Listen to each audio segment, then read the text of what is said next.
Bonjour, je suis Anne Parillo et je suis la présidente du jury étudiant francophone.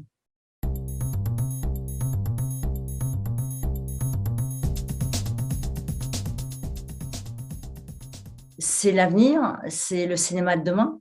Et moi, j'aime être en phase dans cette réalité-là, dans la réalité de demain, en fait. Qu'est-ce qui a été transmis à ces générations? Qu'est-ce qui a, qu'est-ce qui a germé en eux? Quelle est leur vision du monde dans lequel ils évoluent? Euh, Quelles valeurs ils en ont tiré? Quelle déception? Quelle ambition? En fait, un état des lieux général de la jeunesse d'aujourd'hui et de savoir ce qui va être produit créativement à partir de cette jeunesse. Et moi, ça me séduit de partager ça avec eux. En fait, moi, je découvrais le monde où j'allais m'épanouir et où j'allais vivre. Je n'avais aucune perception de cet univers avant l'Hôtel de la Plage, qui était mon premier film, puisque moi, je voulais être avocate, donc je faisais des études.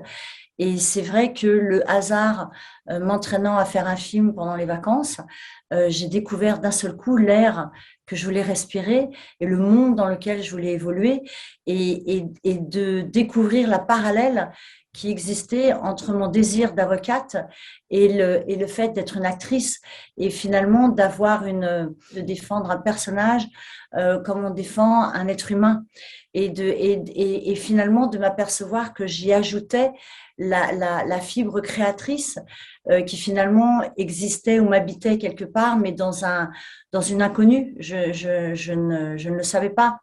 Mais c'est vrai que voilà, à cet âge-là, moi, je découvrais ce qu'allait être mon existence. Je connaissais très très peu ce monde-là. Moi, je ne suis pas du tout issue d'une famille d'artistes. Il n'y avait pas la télé chez moi, on n'allait pas au cinéma, je lisais très peu.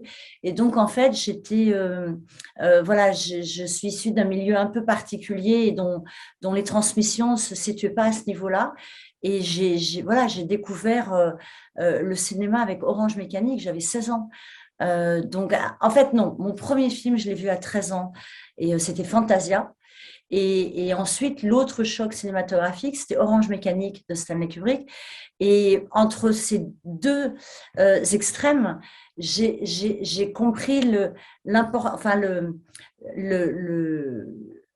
le pouvoir qui allait être la création et le cinéma, et avec une personnalité que je sentais poindre en moi, de me dire, mais c'est un endroit où je vais pouvoir exister, c'est une planète où je vais pouvoir vivre avec ma fantaisie, mon excentricité, ma différence, mes pensées qui ne sont pas forcément conformes à un standard de société. Et ces deux films-là m'ont marqué vraiment pour me dire, voilà, il y a un endroit où tu pourras essayer d'être toi-même. Moi, je suis quelqu'un qui doute énormément, qui a très peu confiance en elle-même et qui a besoin d'être rassurée en permanence. Donc, le César, ça a été comme un baume voilà, de quelques jours où on m'a dit, voilà, tu appartiens à cette famille et on est heureux de t'y accueillir. Et puis, 3 jours après, ben, ça s'est estompé et de nouveau, je me suis voilà, replonger dans mes angoisses, dans mes inquiétudes de légitimité, enfin, moi, c'était une évidence que la création est mon monde et elle m'est nécessaire vraiment pour me positionner dans un monde où je ne trouve pas forcément ma place. Mais ça, c'est de mon côté. De l'autre, on est tellement dépendant du désir des autres, de l'acceptation et de la reconnaissance, qu'effectivement, on est souvent, euh, voilà, on se questionne souvent sur est-ce que, oui, est-ce que je mérite, est-ce que je suis nécessaire à ce milieu, à ce monde? Est-ce que j'ai une personnalité qui se démarque et qui fait que je suis indispensable pour certains personnages? Et en même temps, c'est toute l'excitation et c'est le challenge qui est d'être irremplaçable et que la définition de l'artiste, c'est d'être irremplaçable et d'avoir dans l'écriture sa plume, voilà, dans la peinture son style. Et pour les acteurs, c'est plus flou parce qu'effectivement, on n'est pas maître complet de sa création, on est dans une équipe, on est dans un clan et que on est flouté à travers derrière un personnage et on est le crayon du metteur en scène. Donc et on est dirigé. Donc, on n'est pas dans une totale liberté. Et c'est vrai, mais pour autant, je revendique le fait que un grand acteur est un artiste et un créateur à part entière, parce que quand vous avez un film, pour prendre des très grandes, quand vous avez un film avec Bette Davis, vous n'avez pas un film avec John Crawford. C'est-à-dire que c'est deux choix qui vont totalement différencier véhiculer des choses extrêmement différentes. Donc, ce qui signifie donc que l'acteur est un créateur. Mais c'est vrai qu'il faut qu'il soit dans une dimension et que on revient au challenge dont je parlais tout à l'heure, c'est-à-dire qu'il faut donc être sur ce chemin d'être un acteur irremplaçable qui fait que quand on choisit vous, vous aurez le film marqué de votre empreinte. Ça dépend de l'essence et de la nécessité d'être un artiste. Est-ce que si c'est pour tous les à côté, dont la célébrité, je pense qu'on s'éloigne de la pureté du besoin créatif et qui fait que dans votre itinéraire, vous êtes dans la poursuite d'une harmonie avec vous-même, d'un accord avec votre constitution et de ce désir de déployer vos ailes et d'être en phase avec ce qui vous est proposé et de ne jamais faire de compromis, de ne jamais accepter des choses pour d'autres raisons que le fait à travers votre proposition, partager un cri qui va s'élever à l'universel, qui va s'élever à une identification pour les autres. Mais pour que ça puisse se faire, il faut que celui qui est à l'origine de ça, donc l'acteur qui véhicule ses émotions et ses sentiments, soit lui-même dans cette vérité-là. Et s'il ne l'est pas, bon, effectivement, on parle de carrière et non pas d'œuvre. C'est très juste. Moi, ça me passionne. Ça me passionne parce qu'effectivement, c'est comme un scanner de la création de l'année.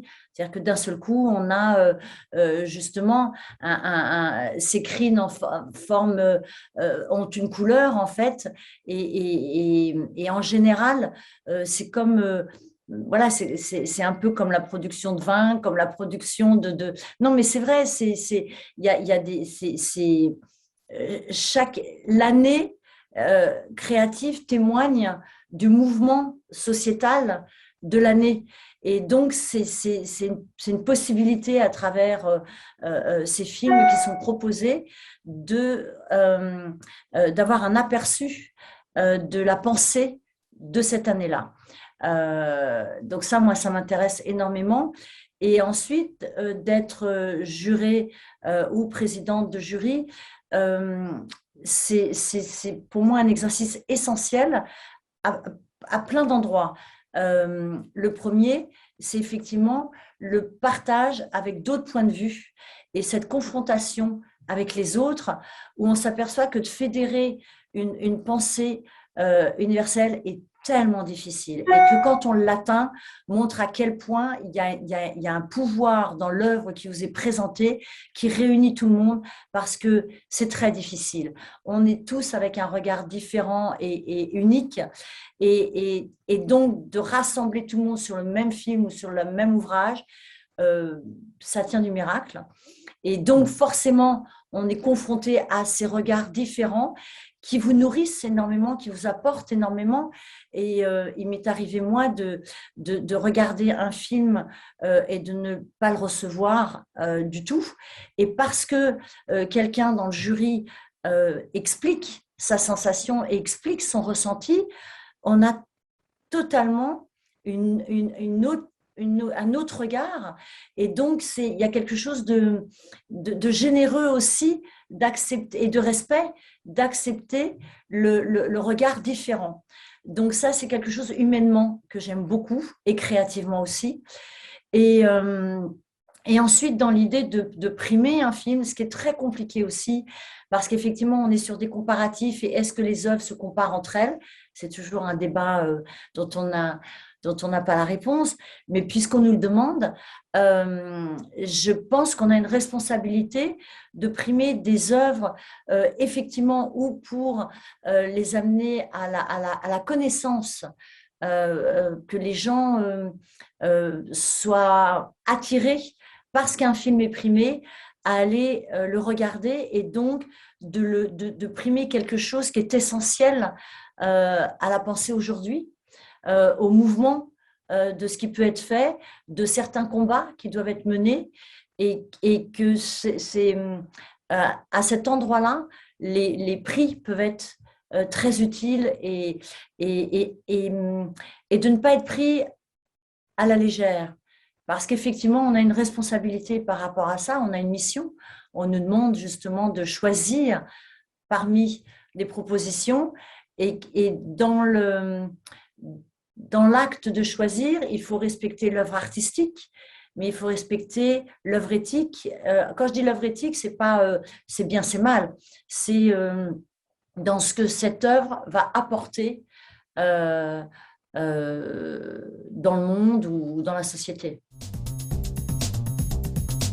L'élargissement, c'est-à-dire que je pense que plus on ouvre les frontières géographiques, c'est des frontières mentales qu'on ouvre aussi, c'est des frontières culturelles et, euh, et, et, et sociétales aussi. Et en fait, moi, enfin voilà, l'ouverture d'esprit est quelque chose qui prédomine chez moi. Voilà, je suis quelqu'un qui n'a pas beaucoup de tabous, qui n'a pas beaucoup de choses qui me choquent en fait. Moi, je suis très très curieuse et très et justement très dans l'esprit de vouloir apprendre, de vouloir comprendre, de vouloir analyser, de vouloir étudier, observer. Donc, forcément, plus on élargit le terrain de découverte, plus on apprend. Et donc, voilà, que ce soit la francophonie là, mais même au-delà, et puisque là, il s'agit de la francophonie, voilà, c'est toujours des pays qu'on rattache aux nôtres et qui sont effectivement voilà, frontaliers. Donc, on voit bien, par exemple, que un pays comme la Suisse, finalement, alors que, voilà, on est vraiment côte à côte, on est très différents. Et donc, c'est très intéressant de se dire que les 100 mètres qui font la frontière font qu'on n'est pas pareil et qu'on ne pense pas pareil, on ne vit pas pareil, on n'évolue pas dans les mêmes décors. Et c'est passionnant, en fait, cette différence géographique qui nous amène à des différences de ressenti et des différences d'esprit.